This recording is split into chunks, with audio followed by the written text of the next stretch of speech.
Здравейте! Аз съм Иван Томов и днес ще оцветим поредната картинка от моята книжка за оцветяване Въображаем свят. Останете, за да видите как ще се получи. Започваме с червено за диамантите. Много царствено. Като слагаме червено също така и на няколко други места. После решавам да оцветя кожата й, тъй като тя е главната част в илюстрацията.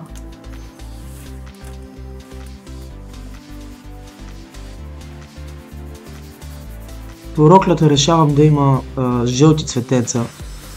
Жълто го ползвам също така да й дам и златни накити. С черно пък правим сърцето й.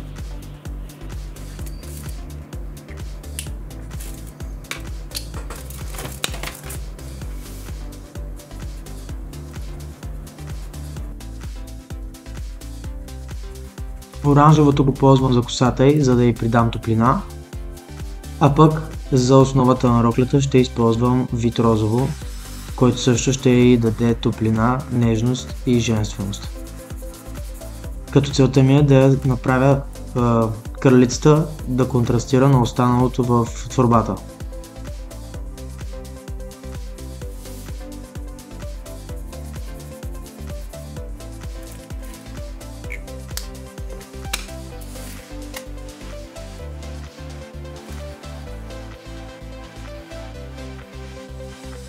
Сега ще ползвам кафяво за някои от хората по замъка, както и за очертанието на прозорците и за косата на слънцето.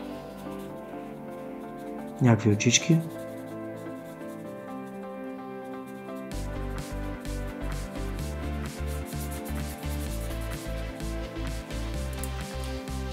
Ето и малко лилаво, за да придам царствено усещане на творбата и мистериозност.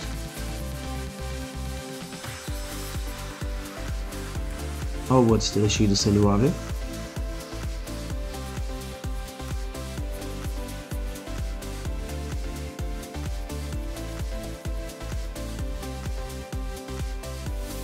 И сега тъмно-синьото, за да бъде един много хубав контраст на оранжевото и да даде друг нюанс на картината.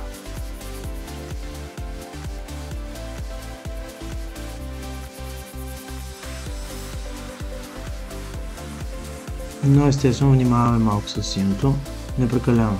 После идва рети на светлината, идваща от прозорците на замъка, както и на демончето.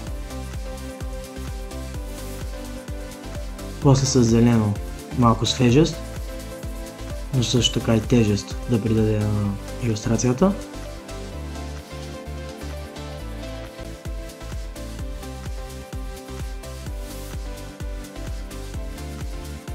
Остава само замъка, който ще довърша с сивкаво синьо. И накрая небето ще бъде моето любимо светло синьо.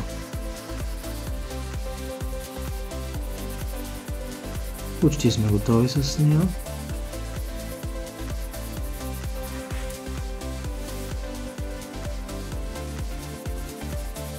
И да, това е тя. Ами, коя е тя?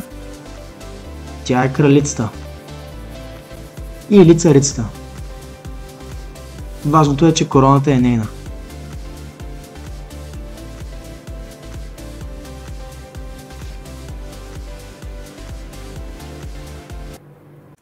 И така, драги зрители, благодаря на всички, които останаха до края на видеото.